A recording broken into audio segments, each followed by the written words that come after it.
लेकिन जो व्यक्ति जाने अनजाने गायत्री मंत्र का जाप यदि कर रहा है तो उसको भी लाभ अवश्य होता है। गायत्री मंत्र की साधना कभी निष्फल नहीं जाती है। राधे राधे, जय श्री कृष्णा। नमस्कार, मैं आचार्य पंडित गिरीश बारोलिया। हमारे आत्मीय बंधुओं, एक नगर में दो बच्चे खेल खेला करते थे, लेकिन उसमें एक बच्चा हमेशा जीतता था, दूसरा सदैव हार जाता था। और सबसे बड़े आश्चर्य की बात ये थी कि जो बच्चा हारता था वो शारीरिक रूप से जीतने वाले बच्चे से सभी गुणों में सर्वश्रेष्ठ था। इसके पश्चात भी वह हमेशा उससे हार जाता था। हारने वाले बच्चे के मन में कई बार विचार आता था कि मैं इससे शारीरिक रूप से सब तरीके से हष्ट पुष्ट हूँ, यह दुबला पतला है, लेकिन हमेशा यही क्यों जीतता है। वह हमेशा उसका निरीक्षण करते रहता था और जैसे जैसे वो खेल के दाव पेच करता था वैसे वैसे वह अपने खेल में भी अपनाने का प्रयास करता था, लेकिन इसके बावजूद भी वह हार जाता था। बहुत दिनों तक इसी प्रकार से चलता रहा। वो उसको पूरा निरीक्षण करता रहा, लेकिन फिर भी वो हारता गया और दूसरा बच्चा जीतता गया। लेकिन एक दिन उसके दिमाग में आया कि जब भी वो मैदान में उतरता है वह आंखें बंद कर लेता है और कुछ बुदबुदाता है। क्या बोलता है? कोई प्रार्थना करता है, किसी भगवान का नाम लेता है या किसी मंत्र का जाप करता है। तो उसने उससे पूछा कि भाई, आप जब खेल में उतरते हैं तब आप आंख बंद करके क्या बुदबुदाते हैं, आप क्या बोलते हैं? तो उसने बोला, मैं गायत्री मंत्र का जाप करता हूँ। ओम भूर्भुवः स्वः तत्सवितुर्वरेण्यं भर्गो देवस्य धीमहि धियो यो न प्रचोदयात्। उस हारने वाले बच्चे ने सोचा कि यही इसकी कोई तरकीब है, तो उसने भी गायत्री मंत्र जपना प्रारंभ कर दिया। तोते जैसा रटंत उसने रटना चालू कर दिया। हम सभी भी यही करते हैं। जब कोई व्यक्ति को हम देखते हैं कि यह गायत्री मंत्र का जाप कर रहा है और इसके जीवन में बहुत सारे परिवर्तन हमें दिखाई दे रहे हैं, तो हम भी जो है गायत्री मंत्र की साधना प्रारंभ कर देते हैं, लेकिन तोता के समान रटते हुए चले जाते हैं। वो लड़का भी इसी प्रकार से गायत्री मंत्र बोलने लगा, लेकिन इसके पश्चात ही वो हार जाता था। लेकिन एक चमत्कार हुआ कि धीरे धीरे उसको गायत्री मंत्र में आनंद आने लगा और वो गायत्री मंत्र जब भी उसे समय मिलता वह गायत्री मंत्र जपता। खेल के समय तो वो जपता ही, लेकिन बाकी समय पर भी वो गायत्री मंत्र का जाप करने लगा। धीरे धीरे उसके अंदर जीतने की प्रवृत्ति खत्म होती चली गई। वह सिर्फ खेलने के हिसाब से उतरता। जीत हार का फिर उसके मन में किसी प्रकार का कोई लोभ धीरे धीरे समाप्त हो गया। जब हम गायत्री की साधना करते हैं और जब हम काम वासनाओं को लेकर के साधना करते, तो धीरे धीरे हमारी वासनाएं क्षीण होते हुए चली जाती हैं। चूँकि वो बच्चा था, उसके अंदर कोई इतनी बड़ी काम वासना नहीं थी, लेकिन जैसे जैसे हम बड़े होते हैं हमारी काम वासनाएं बहुत बढ़ती हुई चली जाती हैं। कोई मकान की वासना करता है, कोई सुंदर पत्नी की वासना करता है, कोई पुत्र की कामना करता है, कोई धन की कामना करता है। किसी न किसी प्रकार की कोई न कोई कामना व्यक्ति करते रहता है। लेकिन चूंकि उसकी कोई बड़ी कामना नहीं रही होगी, तो धीरे धीरे उसकी कामना, उसका सिर्फ यही उद्देश्य था कि मैं किस प्रकार से जीत सकूं। लेकिन धीरे धीरे उसको उसमें भी किसी प्रकार का कोई रस ना रहा और वह जब भी समय मिलता गायत्री मंत्र का जाप करता, उसे उसमें एक रस आने लगा, उसमें उसे आनंद आने लगा। एक दिन वह अपने पिता के साथ में जंगल में लकड़ी काटने के लिए गया। लकड़ियाँ लेकर के उसके पिता नगर में जब वापस आ रहे थे, धूप बहुत ज़्यादा तेज़ हो गई थी, थक गए थे, तो उन्होंने एक शमशान घाट के पास में अपनी गाड़ी को रोका और अपने बैलों को जो है चरने के लिए छोड़ दिया। दोनों की आंख लग गई। जब आंख खुली तो पिता ने देखा कि बैल नहीं है, तो वह उनको खोजने के लिए निकल पड़ा और बच्चे से बोला कि तुम इंतज़ार करना, मैं बैलों को लेकर के आता हूँ। बैलों को खोजते खोजते वो नगर में प्रवेश कर गया। बैल तो उसे मिल गए, लेकिन वहाँ से लौटते समय तक जो है शाम हो गई, अंधेरा हो गया। नगर के मुख्य द्वार जो है बंद कर दिए गए। अब वो वहीं पर फंस गया। चूँकि गरीब व्यक्ति था, बहुत उसने मिन्नत की, लेकिन सिपाहियों ने उसे जाने नहीं दिया। मन में बड़ी व्याकुलता थी कि मेरा लड़का अकेला वहाँ पर है, शमशान घाट है, पता नहीं कैसा होगा, क्या करेगा। अमावस्या की रात्रि थी, घोर अंधकार था। बच्चे की जैसी आदत थी वैसा वो गायत्री मंत्र का जाप कर रहा था। और ऐसा एकांत जहाँ पर भी किसी प्रकार के कोई भी व्यक्ति के आने की उस समय संभावना नहीं थी। कौन व्यक्ति मरघट में आएगा रात्रि में, वो भी सुनसान, अमावस्या की काली घनी रात्रि, सिर्फ आकाश में तारे ही तारे दिखाई दे रहे हैं। ऐसी स्थिति में कौन व्यक्ति आएगा। उसने इतना सुकून और इतना एकांत अपने जीवन में कभी नहीं देखा था। गरीब लड़का था, हो सकता है 1 या 2 कमरे घर में रहे हों, उसी में उसके माता पिता, भाई बहन, चाचू, दादू सभी लोग रहते होंगे। तो उस शोरगुल में उसने कभी इसका अनुभव नहीं किया था कि एकांत का क्या अनुभव होता है। लेकिन उस दिन उसने एकांत का अनुभव किया। दूसरा व्यक्ति भय खा जाता, लेकिन उसे किसी प्रकार का भय नहीं लगा। उसे तो लगा कि बड़ा एकांत है, और इस एकांत में उसने आंख बंद करके और गायत्री मंत्र का जाप प्रारंभ किया। गायत्री मंत्र जपते जपते पता नहीं उसे कब निद्रा आ गई। वो सरक करके गाड़ी के नीचे सो गया, जिसे भगवान कृष्ण ने महाभारत में योग निद्रा बोला है। तो वो भी योग निद्रा में था। ऐसी अनुभूति उसने जीवन में कभी भी अनुभव नहीं की थी। परम आनंद की स्थिति में वह बच्चा उस समय था। अचानक रात गहराई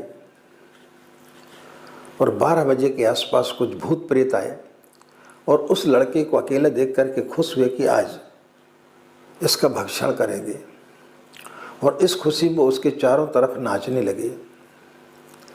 चूँकि वो योग निद्रा में था, जागृत था, उठ करके बैठ गया और उसने देखा कि शायद ये लोग भी कोई गायत्री साधक हैं, गायत्री का मंत्र जप रहे हैं और आनंदित हो रहे हैं। वह भी अंदर से नाचने लगा और आंख बंद करके वह जो है गायत्री मंत्र का जाप करने लगा। मित्रों, यह सिर्फ एक सांकेतिक चीज़ है कि भूत प्रेत आया नहीं आए, लेकिन जो गायत्री का साधक होता है उससे मृत्यु भी भयभीत हो जाती है, मृत्यु भी उसके निकट नहीं आती है। जा पर कृपा तुम्हारी हुई, ता पर कृपा करें सब कोई।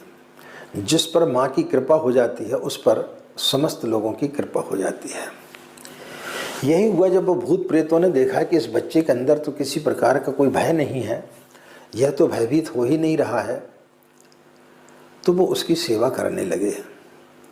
उन्हें लगा कि बच्चा भूखा है, तो उन्होंने जो है राजमहल से राजा की सोने की थाली और उसमें भोजन अपनी माया से वो लेकर के आ गए, बच्चे को खिलाया। बच्चा खा करके सो गया। सुबह होने को ही तो उन भूत प्रेतों ने उस थाली को जो है उनके लकड़ी के गट्ठर में खिसका करके चले गए। जब गायत्री की व्यक्ति को सिद्धियां प्राप्त होती हैं तो वेदों में कहा गया है कि गायत्री साक्षात कामधेनु है, कल्प वृक्ष है। कल्प वृक्ष क्या करता है, जो आप चाहते वो चीज़ें आपको दे देता है। तो इसी प्रकार से जब गायत्री की साधना व्यक्ति को फलित होती है, तब भूत प्रेत, मृत्यु जरा, दुख, भय, वासना, ये सब उसके अंदर से त्रोहित हो जाती हैं। उस रात वह बालक बदल गया। उस रात उस व्यक्ति के अंदर, उस बालक के अंदर एक घटना घट गई। लेकिन उसके मन में एक जिज्ञासा थी कि वो लड़का जब मैदान में उतरता है तब वो गायत्री मंत्र क्यों जपता है और फिर वो गायत्री मंत्र जपने से जीत कैसे जाता है। तो उसे याद आया कि जब उसने उस बच्चे से पूछा था तो उसने बोला कि जब मैं खेल के लिए उतरता हूँ और जब मैं अपनी आंखें बंद करता हूँ और माँ का स्मरण करता हूँ तो उस समय मैं सब भूल जाता हूँ और फिर मैं नहीं खेलता, स्वयं परमात्मा खेलता है। और जब परमात्मा खेलता है तो फिर हार और जीत किस चीज़ की? जीतेगा भी वही, हारेगा भी वही। इसलिए मैं हार जीत का कोई हिसाब रखता नहीं हूँ। मेरे अंदर किसी प्रकार का कोई भी ना तो चाहत है न किसी प्रकार का कोई अहंकार है। तो जब व्यक्ति गायत्री की साधना करता है और जब वो स्मरण करता है माँ को, तो फिर हार और जीत की कहीं कोई बात होती ही नहीं है। हारने का प्रश्न ही नहीं उठता, क्योंकि फिर स्वयं परमात्मा खेलता है। यहूदियों में, ईसाइयों में या आप तो वहाँ पर ये लिखा गया है कि परमात्मा ने सृष्टि को बनाई है। ईसाइयत में बताया गया है कि 6 दिन तक परमात्मा ने सृष्टि को बनाई और वो थक गया तो एक दिन उसने विश्राम किया। इसलिए शायद ये लोग जो है एक दिन की छुट्टी मनाते रविवार की। लेकिन हमारे सनातन धर्म में, हमारे हिंदू धर्म में कहीं इस प्रकार का नहीं लिखा गया कि भगवान ने मनुष्य को बनाया। हमारे शास्त्रों में लिखा गया है कि भगवान की लीला है, भगवान का खेल है। तो जब व्यक्ति खेलता है तो उसमें उसे किसी प्रकार का कोई भी थकान नहीं होती है। खेल में व्यक्ति कभी नहीं हारता है। इसलिए हमारा परमात्मा निरंतर 24 घंटे खेलते रहता और थकता नहीं है। जब हम कोई कृत्य करते हैं तो उसमें व्यक्ति थकता है। आप कार्यालय जाते हैं, वहाँ पे काम करते हैं, आप थक जाते हैं क्योंकि वहाँ आप कृत्य कर रहे हैं। लेकिन आप इतने हारे थके होने के बाद में अपने घर में बच्चों के साथ में ताश खेलने लगते हैं, बैडमिंटन खेलने लगते हैं, लेकिन उस समय आपको थकान महसूस नहीं होती, बल्कि व्यक्ति थकान को दूर करने के लिए ही खेल खेलता है। इसलिए ईश्वर कभी थकता नहीं है, क्योंकि ईश्वर हमारे साथ में कोई भी घटना घट जाती तो हम बोलते प्रभु तू क्या खेल खेल रहा हमारे साथ में, तेरी क्या लीला है। तो हम भगवान की हर चीज़ को लीला बोलते हैं। लीला और खेल में कभी कोई थकता नहीं है, ना कोई हारता है। तो यही उस व्यक्ति, उस लड़के के अंदर घटना घटी है और फिर उसके लिए हार और जीत का कोई मायने नहीं रहा। सुबह हुई, राजा के महल में अफरा तफरी का माहौल हो गया। देखा जिस थाली में राजा खाना खाता है वह सोने की थाली कहीं खो गई। सारे सिपाहियों को दौड़ाया। कुछ सिपाही नगर के बाहर भी पहुँचे। वहाँ जाकर उन्होंने देखा कि वह बच्चा जिस गाड़ी पर बैठा हुआ था उस गट्ठर में वह सोने की थाली रखी हुई थी। उन्होंने उस बच्चे को बंधक बनाया और राज दरबार की ओर लेकर के चले गए। सारे लोग बड़े हतभम्ब थे उस बच्चे को देखकर। उसके अंदर एक बहुत ही तेज दिखाई दे रहा था। न किसी प्रकार का भय था, न किसी प्रकार की कोई चिंता थी। उसके पिता को भी बड़ा आश्चर्य हुआ कि मैं अभी तक अपने जिस पुत्र को देखते हुए आ रहा हूँ यह वह नहीं है, यह बदल गया है। रात को घटना घटी और वह बच्चा बदल गया। गांव की सारी भीड़ उस बच्चे के साथ साथ में चलने लगी, क्योंकि ऐसा अद्वितीय बालक कभी किसी ने देखा नहीं था। जब वो राज दरबार में पहुंचा तो राजा ने भी जब उस बालक को देखा तो वो हतभम्ब रह गया। वो भी गायत्री का साधक था और इसी शांति के लिए वो जगह जगह साधु संतों के पास में भटकता रहता था, लेकिन उसे वो शांति प्राप्त नहीं हो रही थी। जो उस बच्चे के अंदर उसने शांति देखी, भय से मुक्त उसको देखा, तब उसने उस बच्चे से पूछा कि तुमने चोरी की है, लेकिन इसके पश्चात भी तुम भयभीत नहीं हो, तुम्हारी शांति का कारण क्या है? तब उस बच्चे ने रात की सारी घटना को बताया कि मेरे साथ में क्या क्या हुआ।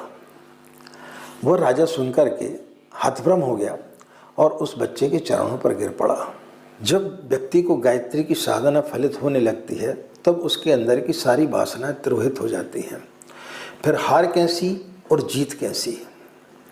लेकिन जब तक हम कृत्य में रहते हैं, जब तक हम पकड़े रहते हैं, तब तक परमात्मा हमसे दूर रहता है। जो गायत्री का साधक होता है वह माँ की नाव में बैठ जाता है, फिर ईश्वर जहाँ ले जाए, फिर उसकी कोई चाहत नहीं रहती है। जहाँ जीत और हार का प्रश्न ही नहीं रहा, तो वहाँ पर किसी प्रकार का कोई भी व्यक्ति के लिए कामना नहीं रहती है।